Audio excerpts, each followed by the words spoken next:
Hi, Kevin Coop here, and this is FaceTime with the Content Guy. You know, we talk and write a lot about innovation here on Morning Newsbeat, and one of the things I like to do whenever possible is use examples from outside the retail business. I just think sometimes those metaphors can help us see things that we might not see if they were closer to us. At the same time, as you all know, I like to use movies as metaphors. This week, I get to do both. So there's a lot of chatter in Hollywood right now about a startup called Screening Room. Created by two entrepreneurs, one of whom is Sean Parker, who was instrumental in the development of Facebook, also co-founded a little company called Napster, and you may remember he was played by Justin Timberlake in the movie The Social Network. Anyway, the Screening Room basically has an interesting business model, and what they want to do is challenge the traditional model, which has movies being released at theaters, and then after a certain and specific period of time, they're available for home viewing. Now that window has actually gotten smaller in recent years as home viewing and streaming and Netflix and Amazon and iTunes have all gained traction, and sometimes you can even see movies before they're released in the theaters. But largely there's a window, and it tends to be a bigger window for bigger movies.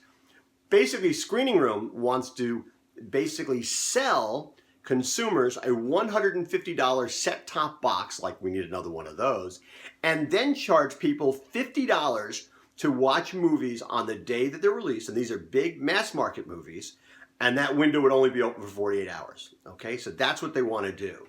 For example, instead of spending the, 18 bucks a ticket that I'll be spending to go see Batman vs. Superman Dawn of Justice this weekend in IMAX 3D, I would actually be able to watch it at home if this kind of thing existed.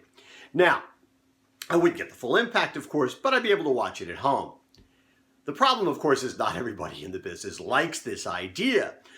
Studios, movie chains, a lot of them see this as threatening their traditional business model. The Regal movie chain, for example, doesn't like it very much.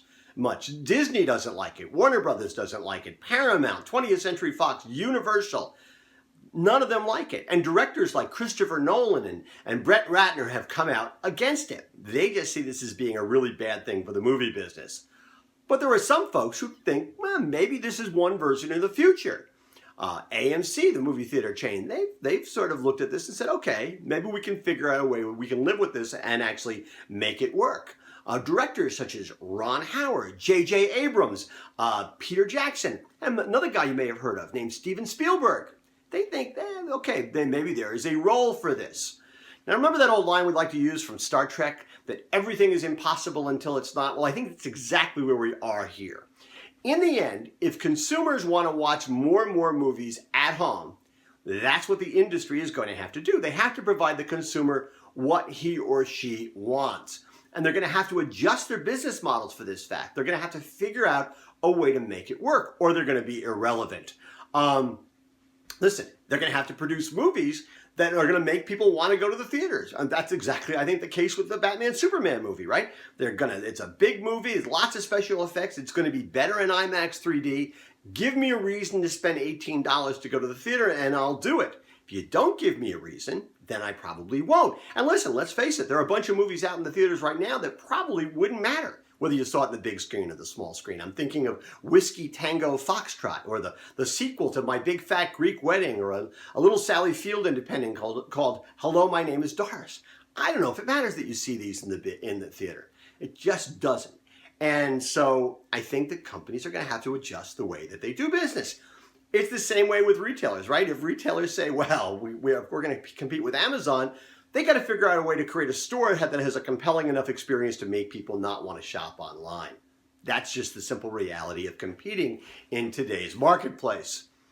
I would even argue, by the way, that maybe people who are willing to spend $150 on that box and then $50 for a 48-hour window on the first weekend the thing is opened, I'm not even sure that is going to cannibalize business. Maybe they're not going to the theater anyway during that time.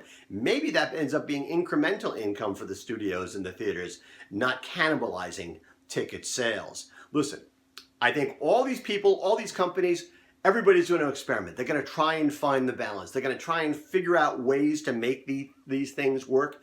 But here's the deal. The one thing they cannot afford to do, in my view, is ignore what customers seem to want. Because if you ignore what customers seem to want, you run the risk of being irrelevant.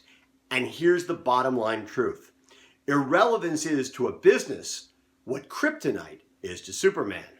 Anyway, that's what's on my mind this Thursday morning. And as always, I want to hear what's on your mind.